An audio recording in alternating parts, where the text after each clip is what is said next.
নমস্কার, আমার রান্নাবান্না চ্যানেলে আপনাদের স্বাগত। আশা করি আপনারা সবাই ভালো আছেন এবং সুস্থ আছেন। আজকের রেসিপি হচ্ছে গন্ধরাজ লেবু দিয়ে ডাল। তার জন্য আমি এখানে 100 গ্রাম ডাল ধুয়ে রেখেছি, এখানে একটা টমেটো কুচিয়ে রেখেছি, এখানে একটা গন্ধরাজ লেবুর রস বার করে রেখেছি, এখানে এক এখানে ধনেপাতা এক আঁটি কুচিয়ে রেখেছি। চলুন গ্যাসে আমি প্রেশারটা জল গরম করার জন্য বসিয়ে দিই। এখানে আমি গ্যাসের প্রেশার কুকারটা বসিয়ে দিচ্ছি। এবার এটাতে আমি ডাল দিয়ে দেবো, যে ডালটা আমি ধুয়ে রেখেছিলাম সেই ডালটা দিয়ে দেবো সেদ্ধ হওয়ার জন্য, তাহলে তাড়াতাড়ি হয়ে যাবে। তারপরে আমি এখানে হলুদ দেবো, পরিমাণ মতো হলুদ, বেশি হলুদ দেবো না, আপনার যে যা পরিমাণ মতো দেবেন। এখানে আমি হলুদ দিলাম হাফ চামচের মতো হলুদ, হাফ চামচ থেকেও কম হলুদ দিলাম। এরপরে আমি যে টমেটো কেটে রেখেছিলাম একটা, সেই টমেটোও দিয়ে দিলাম। দিয়ে আমি এটা সেদ্ধ হওয়ার জন্য ঢাকা দিয়ে দিলাম। এবার এটা দুটো সিটি হয়ে যাক, তারপরে আপনাদের দেখাচ্ছি আমি।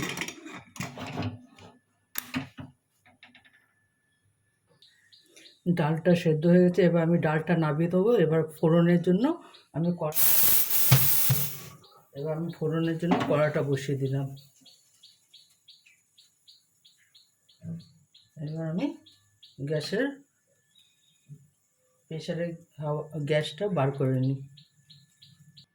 কড়াটা গরম হয়ে গেছে, এবার আমি এটাতে তেল দেবো ফোড়নের জন্য। এই ডালটা করতে খুব একটা সময়ও লাগে না, আর গন্ধরাজ লেবু ডালটা খেতেও খুব সুন্দর লাগে।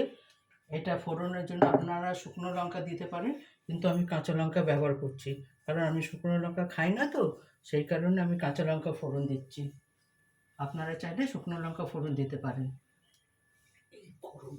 হ্যাঁ, এই গরমে এরম ডাল খাবেন, তাহলে শরীরটা আপনার ভালো থাকবে। দেখুন আমার তেলটা গরম হয়ে গেছে, আমি জিরে আর কাঁচা লঙ্কা ফোড়নটা দিয়ে দিলাম। এই ডালটা খেলে আপনার মুখের স্বাদটাও থাকবে, শরীরটাও ভালো থাকবে। এই গরমে বেশি কিছু খেতে ইচ্ছে করে না, এরম টক ডাল খাবেন। গন্ধরাজের লেবু গন্ধটা বেশ ভালো বেরোয়, আপনার খেতেও ভালো লাগবে। এরপরে আমি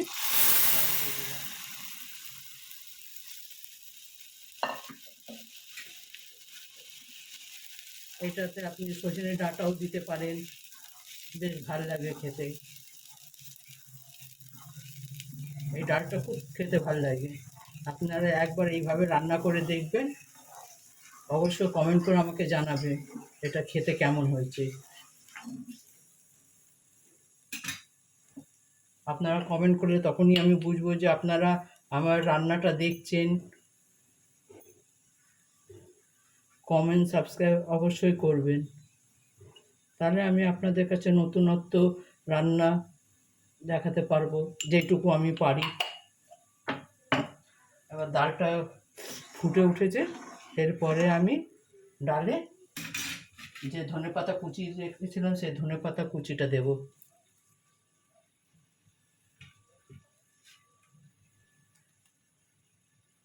আপনারা চাইলে এটাতে একটু চিনিও দিতে পারেন, টকটা ব্যালেন্স করার জন্য।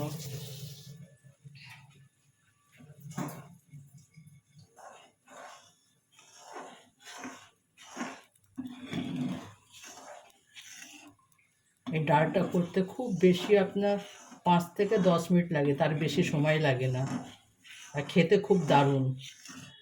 দেখুন আমার অলরেডি গন্ধরাজ লেবু ডাল হয়ে গেছে।